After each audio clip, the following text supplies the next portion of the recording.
Hello student. एक बार फिर से आपका पीएमएस ऑनलाइन क्लास में स्वागत है। आज हम अवयव की गुणधर्म यानी प्रॉपर्टी ऑफ मैट्रिक्स के बारे में पढ़ेंगे, जिसमें पहली प्रॉपर्टी पढ़ेंगे परिवर्तन अवयव यानी transpose of matrix. Transpose of matrix को किसी भी कोई मैट्रिक्स अगर आपके ए दे रखा है तो ट्रांसपोज ऑफ मैट्रिक्स को ए टी से व्यक्त करते हैं, यानी ए कोई भी मैट्रिक्स है तो उसका ट्रांसपोज मैट्रिक्स ए टी कहलाएगा। अब बनता कैसे है, उसमें आपको क्या करना है कि अगर कोई भी मैट्रिक्स ए दे रखा हो 1 2 3 4 7 8, ये कोई भी मैट्रिक्स है तो इसका ट्रांसपोज मैट्रिक्स लिखने के लिए आपको ए टी इक्वल टू इसकी जो पंक्ति है इसको इस तरह में चेंज कर देंगे, या 1 4 है, ये 1 और 4 हैं, इसको कॉलम में चेंज करेंगे, इस तरह में चेंज करेंगे तो 1 4 ऐसे लिखेंगे। फिर ये 2 और 7 को सेकंड स्तंभ में 2 और 7 लिखेंगे, और ये 3 और 8 हैं तो इसको ऐसे 3 और 8 लिखेंगे। तो किसी भी मैट्रिक्स के पंक्ति को स्तंभ में कन्वर्ट करने से उसका ट्रांसपोज प्राप्त होता है। डेफिनेशन देख लीजिए। यदि किसी अवयव की पंक्ति को स्तंभ तथा स्तंभ को पंक्ति में बदल दिया जाता है तो वो उसका ट्रांसपोज मैट्रिक्स कहलाता है।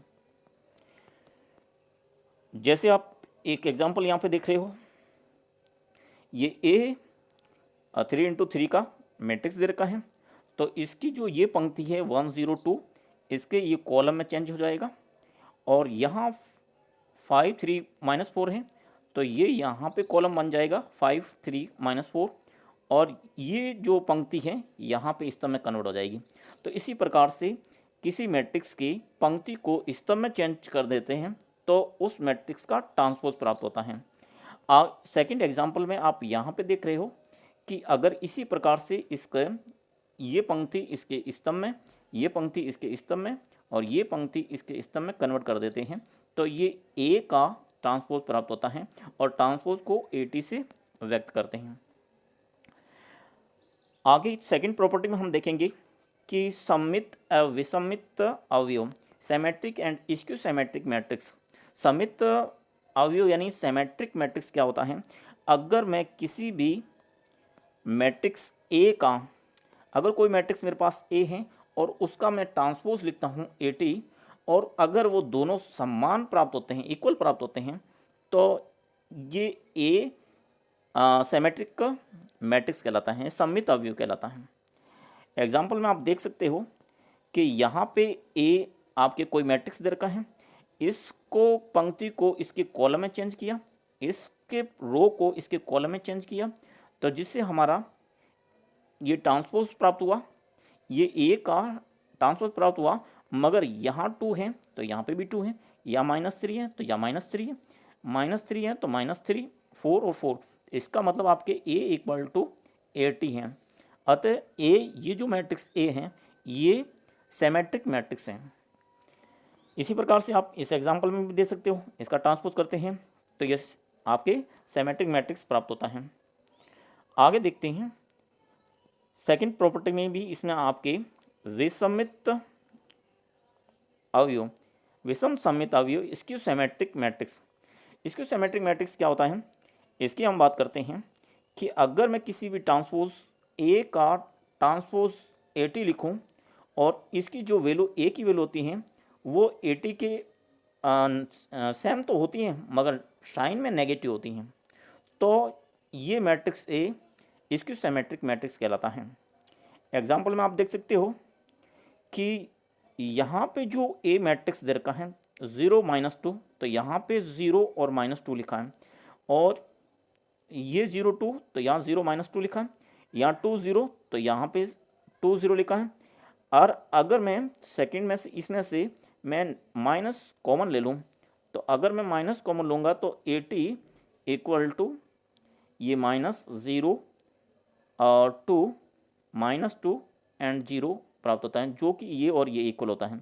अतः ए इक्वल टू -80 प्राप्त होता है। इसे विषम सममित अवयव कहते हैं। इसका आगे की प्रॉपर्टी हम देखेंगे। अब विशेष टिप्पणी जो दे रखी है उसकी बात करते हैं, जिसमें फर्स्ट टिप्पणी कहा गया है, विषम सममित अवयव के सभी अवयव मुख्य विकर्ण के सापेक्ष समान दूरी पर परिमाण समान किंतु एक दूसरे के ऋणात्मक होते हैं। तो देखिए इस मैट्रिक्स में आप देख सकते हो ये आपके मुख्य विकर्ण हैं। इस मुख्य विकर्ण के जो ये माइनस एच हैं तो ये इसका प्लस एच है, ये एफ हैं तो माइनस एफ हैं। इसी प्रकार से आप इसमें भी देख सकते हो ये एच प्लस का है तो ये एच माइनस का है, ये जी प्लस का है तो ये जी माइनस का है। अगली property B property. B property में आपसे कहा गया है कि जो स्क्यू मैट्रिक्स हैं यानी विषम सममित अवयव के जो मैट्रिक्स हैं उसका जो मुख्य विकर्ण होगा उसके सारे अवयव जीरो होंगे। आप देख सकते हो इसमें देखिए ये मुख्य विकर्ण के अवयव सारे के सारे जीरो हैं। ऊपर भी आप देख सकते हो इसमें भी ये मुख्य विकर्ण के अवयव के सारे सारे जीरो हैं। सी प्रॉपर्टी।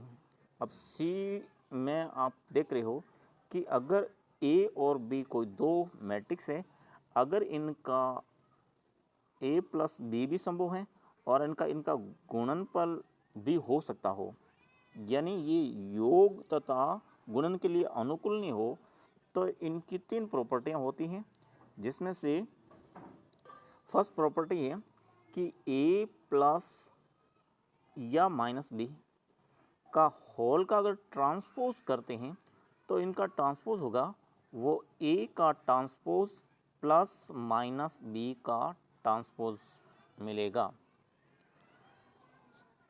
और यदि कोई भी मैट्रिक्स इस प्रकार से हो, कोई भी कांस्टेंट संख्या हो और कोई मैट्रिक्स हो और इनका अगर ट्रांसपोज लिखना हो तो ये जो कांस्टेंट वैल्यू है वो एज इट इज़ बाहर आ जाती हैं और केवल आपके मैट्रिक्स का ट्रांसपोज लिखा जाता है।